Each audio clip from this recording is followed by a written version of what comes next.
Out upon the waters, the great unknown, the feet may fail, and there I find you in the mystery, in oceans deep, my faith will stand. Gloire à Dieu pour ces moments où nous voulons partager la parole de Dieu. Nous sommes pendant la période de Pâques. Jésus était réellement mort, réellement ressuscité. La Pâques, pour les Juifs, fait référence à leur sortie de l'Égypte. Alors que la Pâques, pour nous, chrétiens, fait référence à la mort et à la résurrection de Jésus-Christ. Nous ne fêtons pas la Pâque juive, mais nous fêtons la Pâque chrétienne. En fait, la Pâque chrétienne, nous la fêtons chaque jour parce que Christ est notre Pâque. Il a été immolé. Et nous fêtons cette fête chaque jour. Mais d'une manière symbolique, pendant cette période où Christ était réellement mort, nous sommes en train encore de nous souvenir de ce qu'il a fait pour nous. Nous allons parler spécialement sur vaincre les 5 obstacles à la résurrection de Christ. Vaincre les 5 obstacles à la résurrection de Christ. Il est vrai, Christ était réellement mort. Il y a bien des preuves qui attestent qu'il était mort. La Bible d'abord le dit clairement qu'il poussa un grand cri et il rendit l'esprit.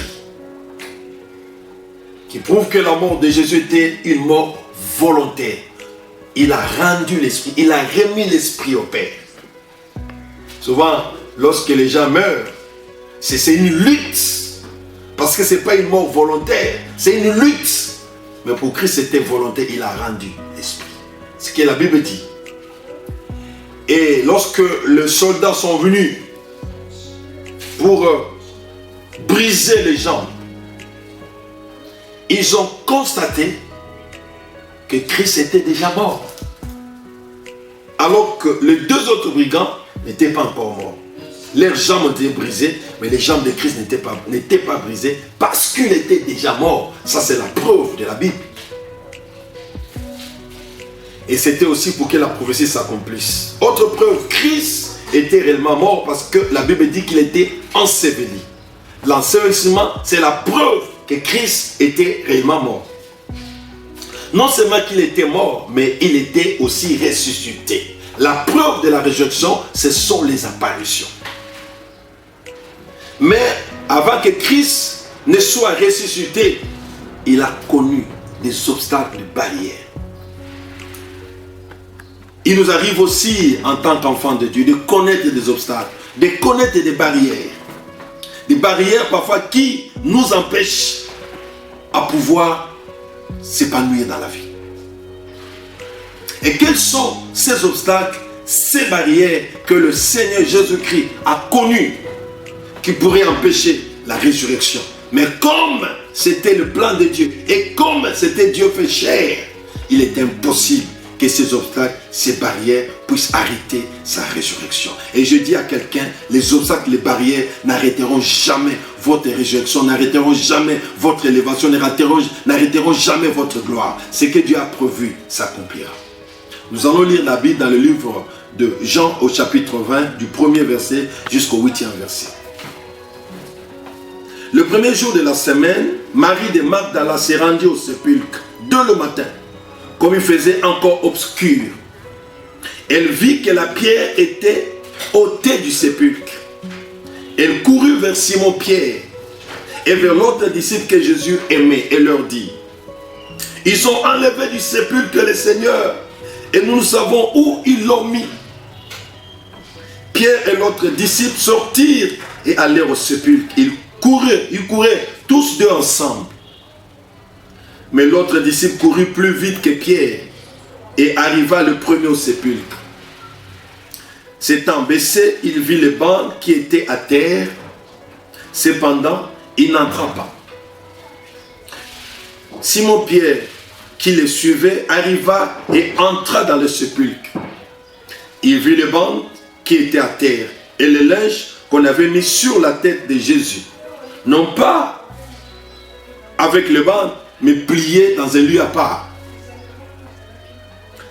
Alors l'autre disciple qui était arrivé le premier au sépulcre entra aussi et il vit et il crut. Parole du Seigneur. Lorsque nous exploitons ces textes que nous prenons en corrélation avec les autres textes des autres évangélistes, notamment et spécialement Matthieu, Luc, Marc, nous trouvons que la résurrection de Jésus-Christ a été butée à 5 obstacles. Le premier obstacle de la résurrection, qui est l'obstacle substantiel, fondamental, c'était la mort. Il ne pourrait pas sortir du tombeau s'il n'est pas ressuscité. Le deuxième obstacle, même si Christ ressuscitait, le deuxième obstacle, ce sont les bandes et les linges, qui était un obstacle qui pouvait aussi empêcher le Seigneur à pouvoir sortir du tombeau. Le troisième obstacle à la résurrection de Christ, c'était la pierre,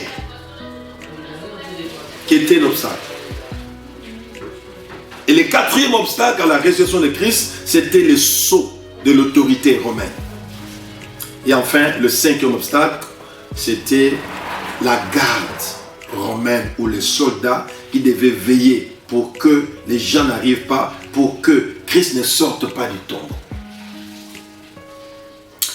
Voilà, bien-aimés dans le Seigneur, ces 5 obstacles que nous voulons exploiter en rapport avec notre texte de la Bible. En effet, la Bible dit, le grand matin, les femmes sont sorties de leur maison et très possible comme tous les disciples étaient dans la chambre haute et que ces femmes étaient les disciples, tous étaient ensemble, tous les disciples du Seigneur dans la chambre haute. Et ces femmes étaient plus les femmes de la Galilée. Et que Jésus-Christ était mort en Judée. Ces femmes étaient ensemble, mais le matin, se sont levées pour aller voir le Seigneur. Et ils avaient les aromates qu'elles avaient achetés pour embaumer le corps du Seigneur. Et se sont levées. Mais en route, les femmes se posent la question, qui nous roulera la pierre? Ça, c'est Marc qui présente un peu cette particularité. Qui nous roulera la pierre? Ça dit quoi? Les femmes ont compris qu'aller au sépulcre, il y a un obstacle. Nous pouvons y arriver, mais nous avons un grand obstacle, c'est la pierre. Si la pierre est à la porte, comment nous allons entrer? Un obstacle. Or, au-delà de la pierre, il y avait un autre obstacle que les femmes n'ont pas vu. Et c'est là que je dis souvent, ce qui est souvent pour nous un problème, ce n'est pas ça le vrai problème. Au-delà de ça, il y a un véritable problème. Et souvent, des petits problèmes auxquels nous croyons des grands problèmes, le Seigneur les résout avec autant de facilité pour nous. Les femmes se sont déplacées pour le sépulcre, afin d'aller embaumer le corps du Seigneur, portant les aromates. Les gestes des femmes étaient un geste d'amour, un geste d'affection. Cela veut dire que durant la vie de Jésus, ces femmes aimaient sincèrement de tout cœur leur Seigneur. Et c'est comme ça, même si Christ est mort, l'amour a continué toujours. Et nous avons plusieurs personnes qui aiment les autres parce qu'ils sont encore vivants, parce qu'ils sont encore forts, parce qu'ils ont l'argent, ils ont des moyens. C'est pourquoi ils sont aimés. Mais lorsque ces gens ici n'ont plus de moyens, ils deviennent pauvres, ils deviennent en difficulté, ils deviennent malades, ils les abandonnent. Mais j'aime ces femmes. Christ est mort, mais ils ont toujours manifesté l'enthousiasme, l'amour et l'affection envers le Seigneur. Et souvent, lorsque nous partons dans le sépulcre, dans les tombeaux, pour enterrer les cadavres, nous partons souvent les abandonner. C'est dans les cas rares, vous trouvez les gens retourner au tombeau pour voir les cadavres. C'est rare. Et on les oublie, même si les gens écrivent, nous t'oublierons jamais. C'est faux. Mais pratiquement les gens sont oubliés. Mais ces femmes n'ont pas oublié le Christ. à cause de ce que le Seigneur a fait dans leur vie. Là, je dis à quelqu'un, n'oubliez jamais le bienfait de quelqu'un. Et dans la Bible, 2 corps, 2 cadavres qui n'ont jamais été négligés. Le premier corps, c'est le corps de Moïse. 2 camps se précipitaient de ces corps. Les démons, les anges déchus, contre les saints anges. Mais les saints anges ont gagné le combat. Et dans le Nouveau Testament, c'est le corps du Christ. Le corps du Christ qui n'était pas abandonné, bien que mort. Mais les femmes ont montré l'enthousiasme et l'amour à ce corps du Seigneur. Elles sont parties pour déposer les aromates, flotter encore le corps du Christ avec le parfum. Elles sont parties et la Bible dit, avec toute cette réflexion, ils arrivent dans le tombeau, ils constatent que la pierre a été déjà roulée. Mais je disais, le problème pour eux, c'était la pierre. Mais en arrivant, elles ont trouvé un autre problème plus grave. C'est quoi? Le corps du Seigneur ne plus. Oh, nous sommes venus pour ce corps, mais le corps ne plus. Cela confirme, comme le tombeau est vide, Christ est ressuscité. Mais pour qu'il soit ressuscité, il y avait 5 obstacles. Le premier obstacle, disais-je, c'est la mort. La mort, c'est le plus grand obstacle. Le plus grand obstacle, la plus grande difficulté qui peut empêcher plusieurs personnes de pouvoir s'épanouir. La mort, c'est quoi? Je peux définir la mort comme une séparation.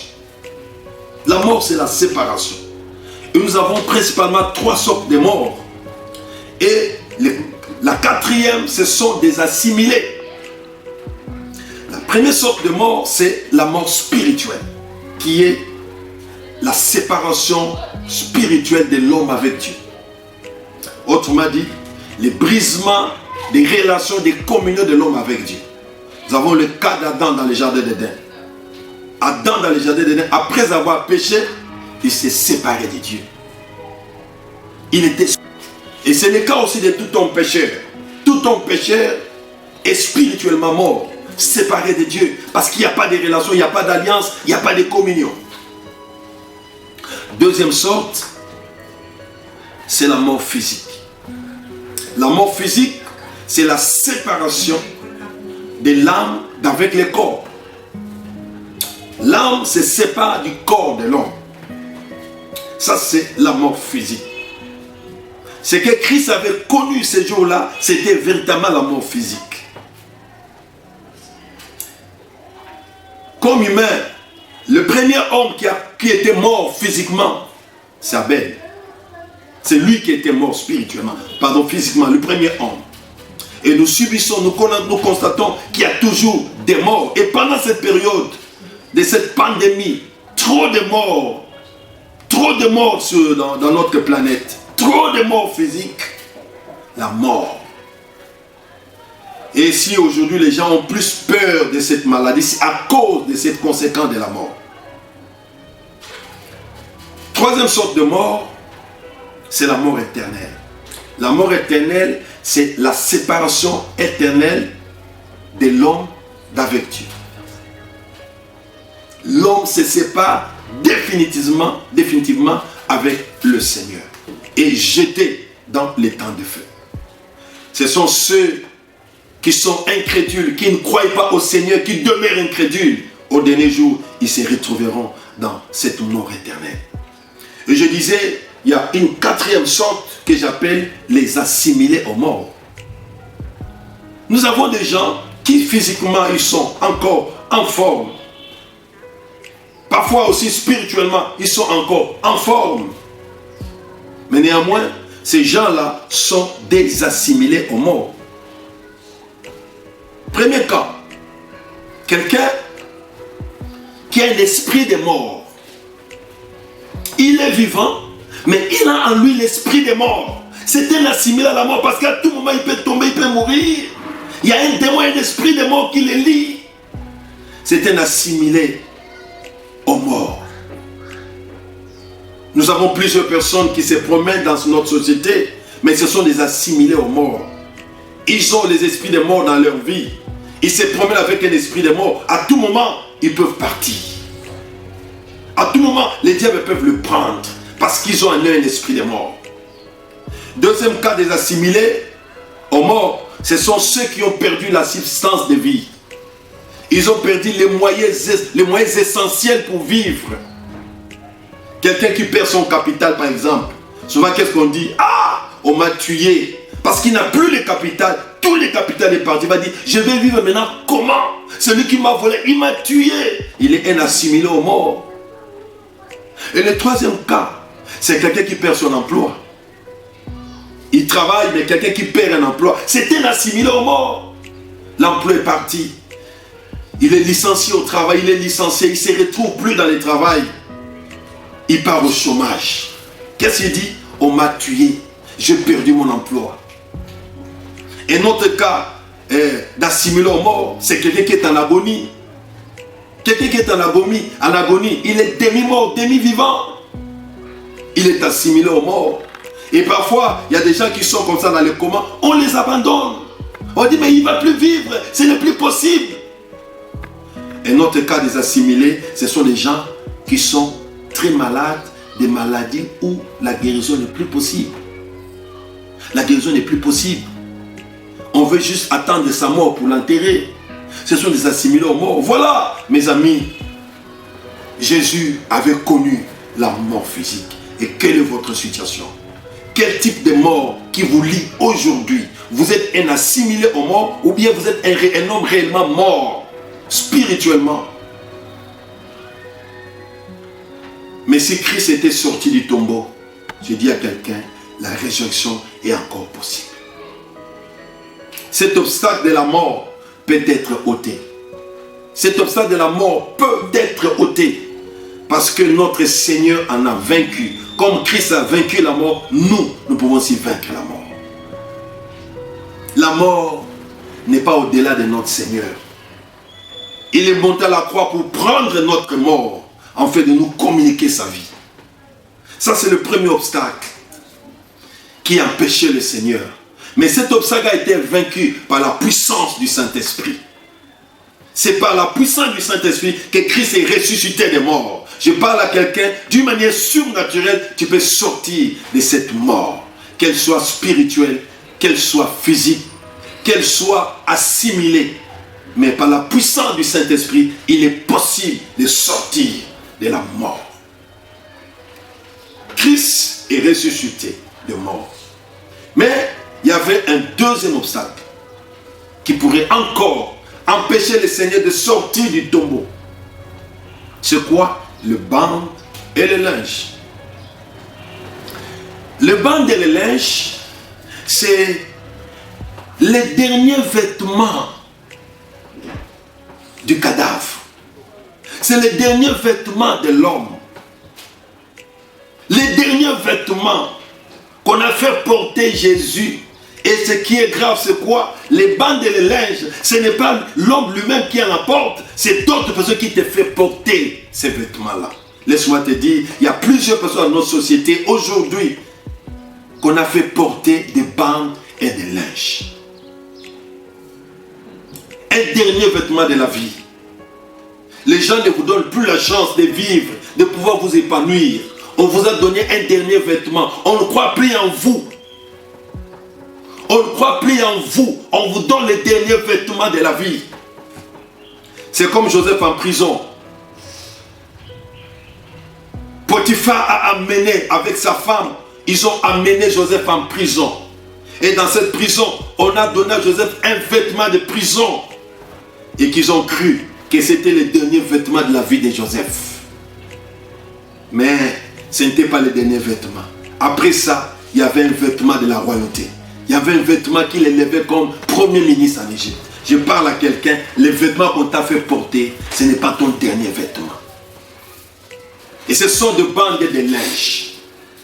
C'est vrai, il y a des gens qui ont difficulté même de trouver un bon vêtement dans la vie. Il y a des gens qui s'habillent difficilement. Ce qu'ils portent, ce sont des bandes et des linges. Mais par la résurrection, Dieu est capable de te faire ôter ces bandes, les bandes et les linges que les autres t'ont fait porter. Les bandes et les linges, ce sont les vêtements des morts. Les bandes et les linges, ce sont les vêtements de honte. Ce sont les vêtements d'humiliation que les autres nous font porter. Pas nous-mêmes, ce sont les autres qui nous font porter ces vêtements. Et c'est pourquoi je veux que tu sortes de ton tombeau et laisser les vêtements. Ce ne sont pas des vêtements. Les bandes et les linges. Christ a été revêtu de bandes et de linges. Un obstacle, parce que même s'il sortait du tombeau, les bandes pouvaient les retenir. Et dans les temps anciens, lorsque quelqu'un était mort, on les liait tous les corps. On liait le visage. On te lie le visage, tu ne vois plus. On te lie les mains, on te lie les pieds, tous les corps. Parce qu'on sait que tu es mort, tu ne vois plus. On lit tout. Même si tu es ressuscité, comment tu vas sortir avec des bandes et des linges? L'histoire de Lazare nous en dit plus. Lorsque Christ l'a ressuscité, Lazare sort. Mais Lazare est sorti. Mais le problème, il était lié de bandes et de linges. Il fallait que Lazare soit libéré de ces bandes de linge pour lui permettre de sortir réellement du tombeau. Et bien de personnes aujourd'hui, parfois, réellement, vous avez la vie. Vous avez la vie de Dieu. Mais parfois, vous êtes un mort assimilé. Et en tant que mort assimilé, vous êtes en train de subir le bandeau de linge. Vous avez parfois la vie, mais il y a un problème de bandeau de linge qui vous lie encore. Si les bandeaux de linge pour vous, ce ne sont pas des vêtements ordinaires, mais ça peut être des liens spirituels. Des liens spirituels qui lient la personne. Ça lie les yeux, ça lie les mains, ça lie les pieds, ça lie le corps. L'homme ne parvient pas à pouvoir s'épanouir. Pendant cette période de la résurrection de Jésus-Christ, pendant cette période de la Pâque, je veux que les bandes et les linges qu'on a placés sur ton corps soient brisés au nom puissant de Jésus-Christ. Tu dois être libre. Ces bandes ne t'appartiennent pas. Les bandes ici ne t'appartiennent pas. Ce n'est pas pour toi. Tu es un enfant de Dieu. Il faut être libre. Christ a été libéré non seulement de la mort, et Christ a été libéré de bandes et de linge. Pour le cas de Lazare, pour libérer Lazare de bandes et de linge, qu'est-ce qui a été fait? La Bible dit que Jésus-Christ avait recommandé, ordonné aux disciples, ordonné aux gens qui étaient là, de les délier et de les laisser aller. Cela signifie quoi? Dieu peut faire intervenir dans votre vie, pour votre délivrance, d'autres serviteurs, d'autres hommes de Dieu, pour vous aider à devenir complètement libre. Brisez ces bandes, ces linges qui lient votre vie. Mais si pour Jésus-Christ, pour Lazare, Christ a utilisé les hommes, et pour l'homme Jésus, qui avait brisé, qui avait enlevé les bandes et les linges, c'est une manière de dire que Dieu est multisystème. Les bandes et les linges dans la vie de Jésus-Christ ont été ôtés par la puissance du Saint-Esprit. Ce sont des anges qui ont été utilisés. Les anges qui ont été utilisés pour que les bandes puissent quitter. En d'autres termes, les bandes et les linges dans le corps de Christ ont disparu d'une manière surnaturelle. Et la Bible dit, lorsque les apôtres, Pierre est entré dans le tombeau, il a trouvé les bandes et les linges liés, mis à côté. Ouh! Gloire à Dieu. Je parle à quelqu'un, les bandes, les linges de votre vie seront liés, mis à côté. Ce ne serait plus sur votre vie, ce ne serait pas sur votre corps. Parce que Christ vous a déjà libéré de la mort. Les bandes liées, mises à côté. Ça signifie quoi? La personne qui avait délié le Seigneur de bandes et de linge était spécialiste. Spécialiste. Spécialiste. Il a enlevé ça calmement. Il a mis ça de côté. Ce n'était pas par précipitation, comme quelqu'un qui a peur de l'homme, qui a peur, on vient de l'arrêter. Calmement, on a levé, on a mis de côté. Le spécialiste des spécialistes est lui-même d'abord le Christ. Dieu est le spécialiste de tous les spécialistes. Il peut utiliser les anges ou le Saint-Esprit agir d'une manière surnaturelle. C'est une manière de dire à quelqu'un, si Dieu ne vous libère pas de bandes comme Lazare, il le fera comme il allait faire avec Christ. Ce qui est vrai, les bandes partiront. Il peut utiliser les hommes, des hommes de Dieu, des serviteurs de Dieu. Il peut utiliser aussi les anges. Et le Saint-Esprit peut faire aussi d'une manière surnaturelle. Tout est possible avec le Seigneur. Vaincre les obstacles à la résurrection de Christ. Les bandes, ces jours-là, et les linges ont été vaincus. Ont été ôtés dans la vie de Christ. Le troisième obstacle qu'il fallait vaincre, c'est la pierre. Quand les femmes venaient,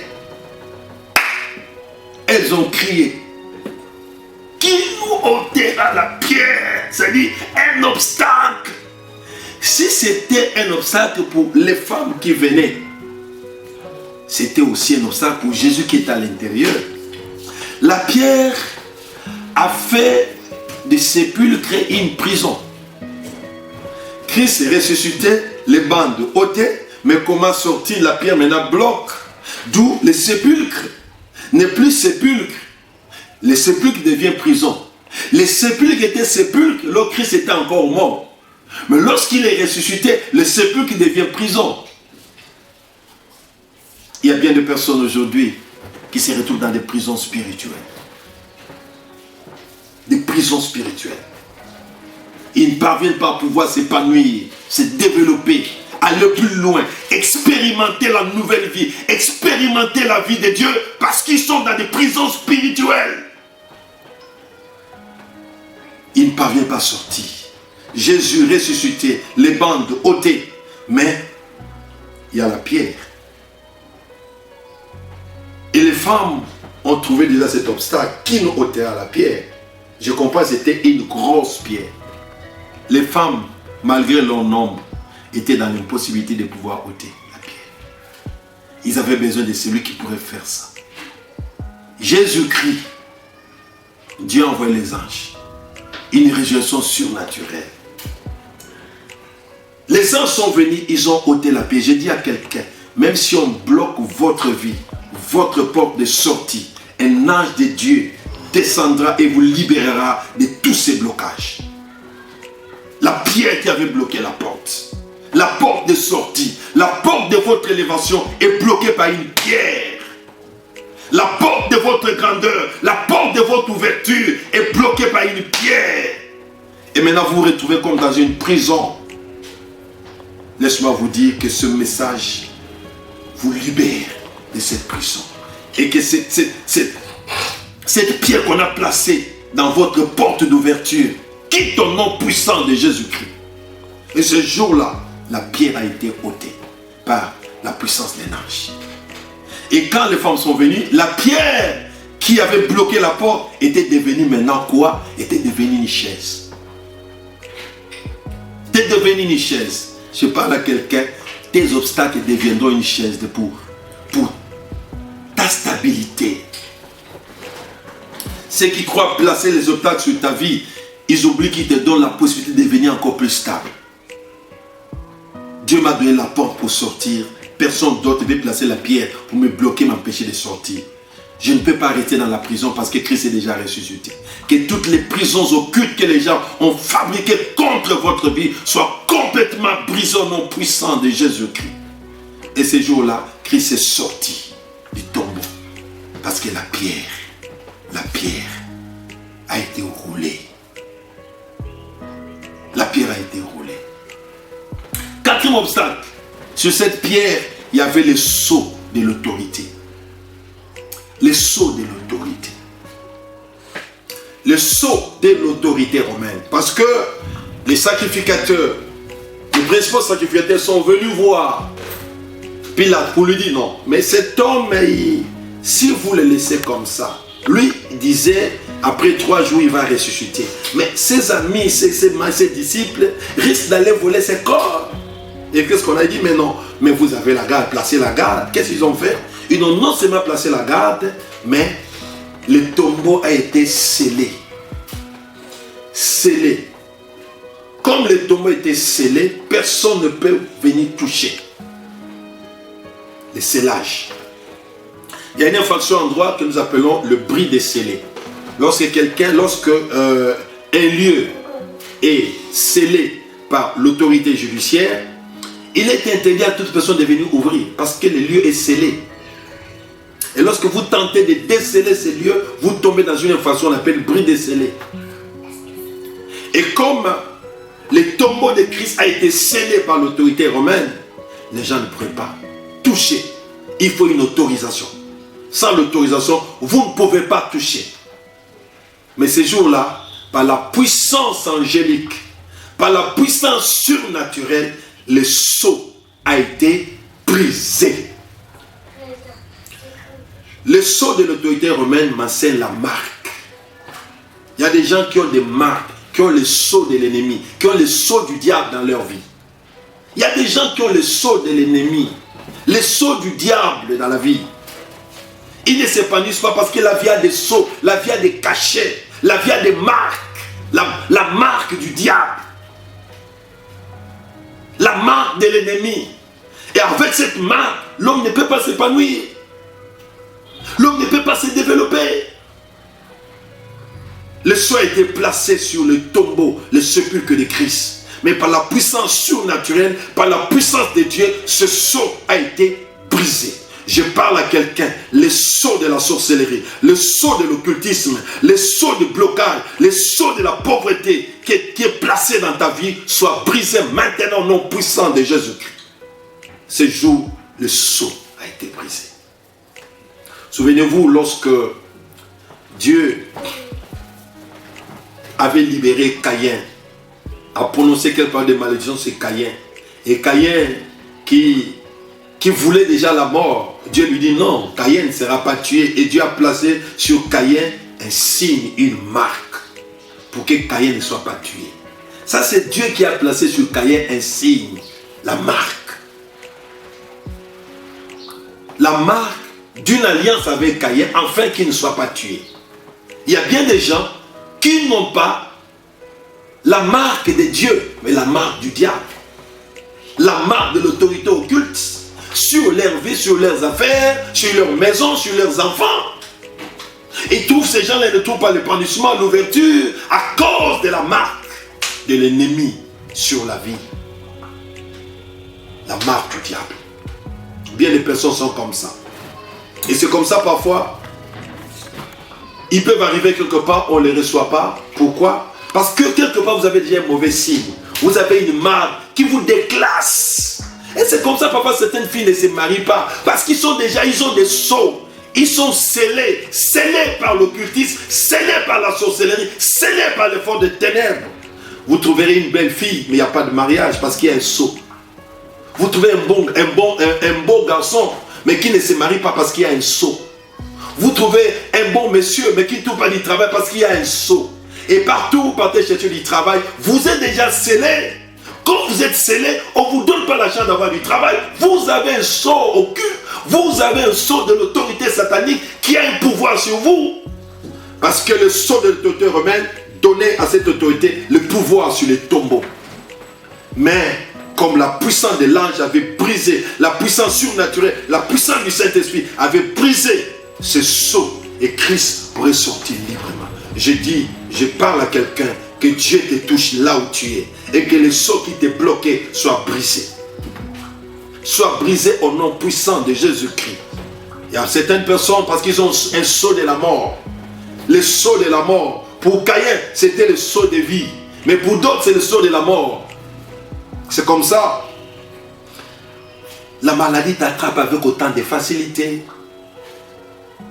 Avec autant de facilité.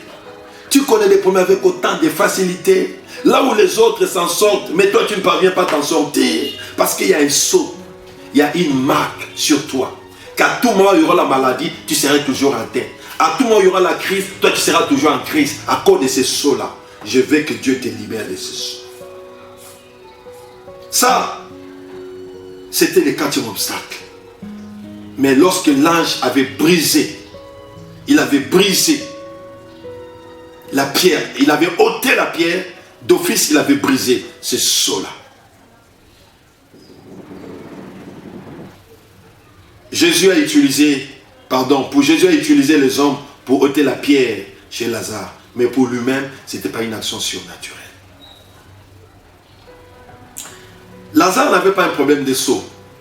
Il n'avait pas un problème de scellage. Il y a des gens aussi, parfois vous n'avez pas ces problèmes de seau.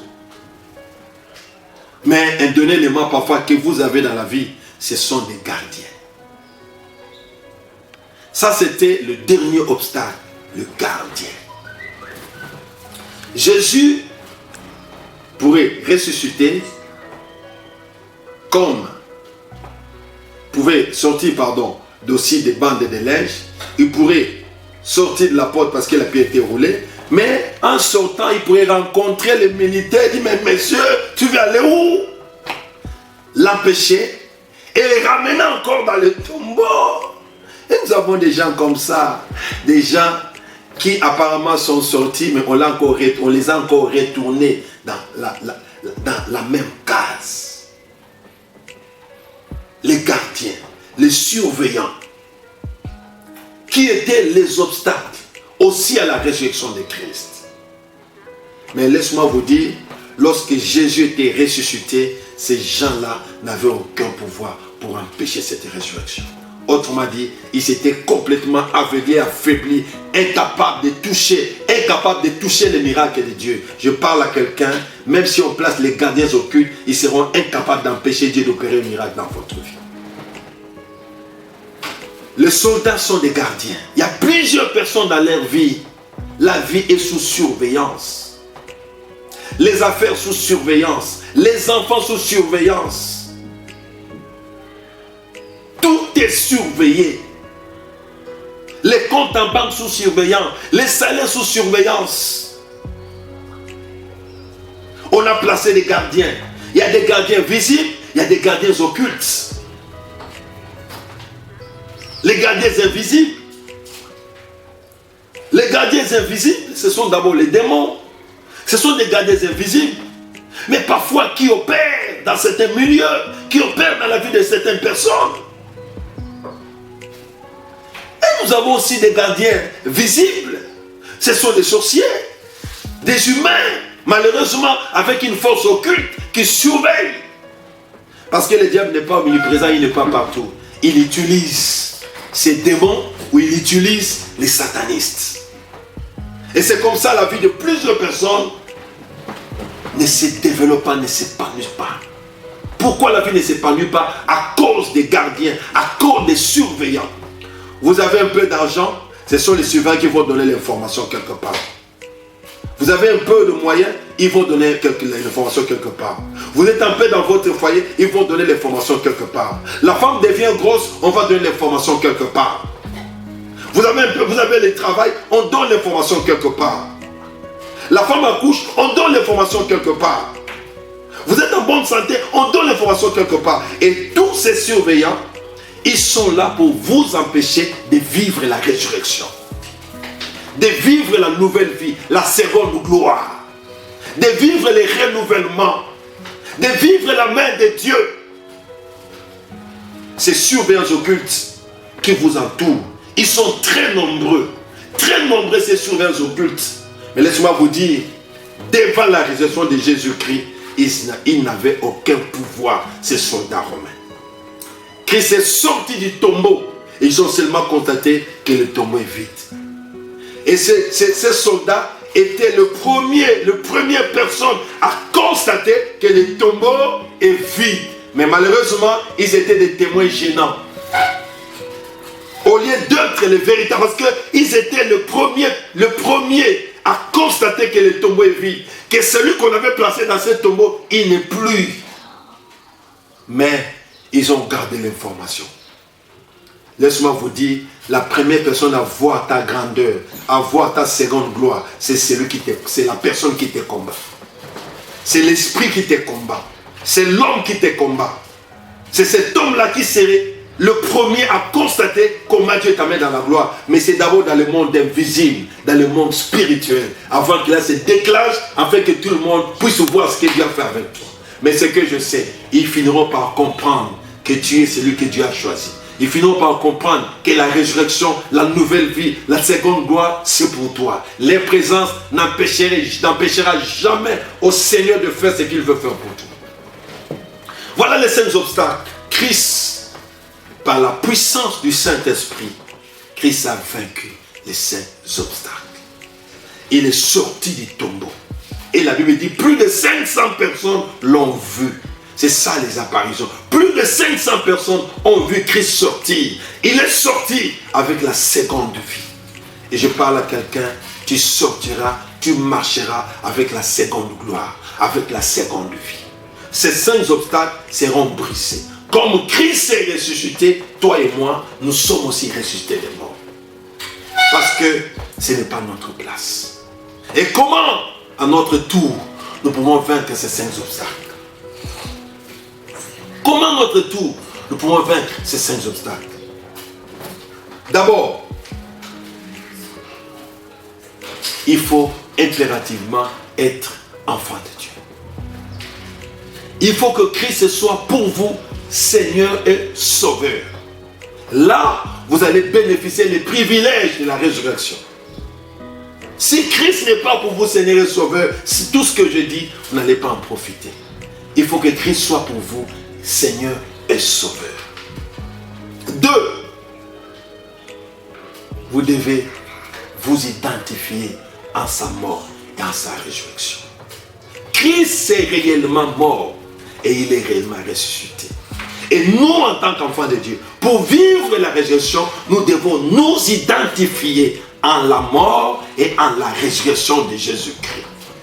Comme lui est mort, nous aussi nous sommes morts. Comme lui est ressuscité, nous aussi nous sommes ressuscités. Par l'identification, nous allons expérimenter tous les privilèges de la résurrection. Identifions-nous à la mort, à la résurrection de Christ. Je donne un exemple de l'identification. Quand vous regardez le match de football, c'est votre pays qui est en train de jouer avec un autre. Je suis congolais, c'est la République démocratique du Congo qui est en train de jouer avec un autre pays africain, Cameroun par exemple. Et lorsque je vois l'un de nos attaquants courir avec le ballon, il se retrouve en attaque dans le petit carré avec le ballon. C'est déjà une grande joie. Mais si un défenseur de l'équipe adverse tape sur notre joueur et que ce dernier tombe, mes amis, vous allez trouver que tous les supporters vont crier. C'est comme c'est eux qui sont attaqués. Ils vont crier, on a tapé sur nous, on a tapé sur nous. Est-ce qu'on a tapé sur vous? On a tapé sur tel joueur. On n'a pas tapé sur tout le monde. Mais tous les supporters se lèveront et crieront qu'on a tapé sur nous. Et si c'est juste dans le carré, ce serait le penalty. Et si c'est le penalty, quelle est la conséquence? La souffrance sera transformée en joie. Penalty! Ce ne serait pas seulement le joueur là qui va se réjouir. Parfois lui aussi il ne va même pas se réjouir. Ce seraient les autres joueurs, ce seraient les supporters qui vont se réjouir parce que nous avions réussi le penalty. Et si on donne au même joueur, le même joueur qui a été tapé, c'est le même joueur qui va frapper maintenant au poteau et qui marque le but, alors ce ne serait pas seulement les joueurs, tous les supporters vont crier « Wow !» Ça dit « Nous avions marqué !» Et si vous demandez à un supporter, vous criez pourquoi? Nous venons de marquer. Le match est fini, oui, nous avions gagné. Quoi? Nous avions gagné. Est-ce que vous étiez dans le terrain pour jouer? Est-ce que vous étiez sur le terrain pour jouer? Non, c'était des joueurs, mais vous vous êtes identifié à ces joueurs qui étaient sur le terrain. Comme les joueurs ont marqué, nous les Congolais, nous avions marqué. C'est la joie non seulement du joueur qui a tiré au poteau, ce n'est pas la joie seulement de tous les joueurs qui étaient sur le terrain, mais c'est la joie de tous les supporters, de tous les Congolais. Parce que les joueurs là ont marqué le but. Laissez-moi vous dire, notre joueur qui a marqué le but, c'est le Christ. C'est le Christ qui a marqué le but. Comme Christ a marqué le but, comme Christ a gagné, nous aussi, nous avions gagné. C'est pourquoi la Bible dit, nous sommes plus que vainqueurs par celui qui nous a aimés. J'ai dit à quelqu'un, nous avions gagné. Comme Christ a vaincu la mort, qu'il est ressuscité, il a brisé les 5 obstacles, et toi qui me suis maintenant, les 5 obstacles n'ont pas de pouvoir sur ta vie. Libère-toi au nom de Jésus-Christ. Sens-toi libre. Sens-toi libre. Si tu t'identifies en la mort et en la résurrection de Jésus-Christ, tu vivras libre. Et troisième élément, c'est la prière de foi.